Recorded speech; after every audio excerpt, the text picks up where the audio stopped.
How to find the IP address in iPhone 16e. So let's start the video. First of all, open settings.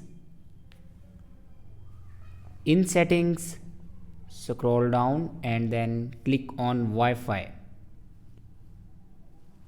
After clicking on Wi-Fi, then click on your connected Wi-Fi info icon and then scroll down, and here you can see the option IP address.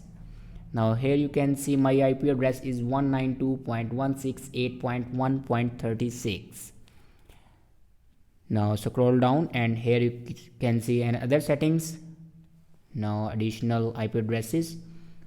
So this is the way to find the IP address in iPhone 16e.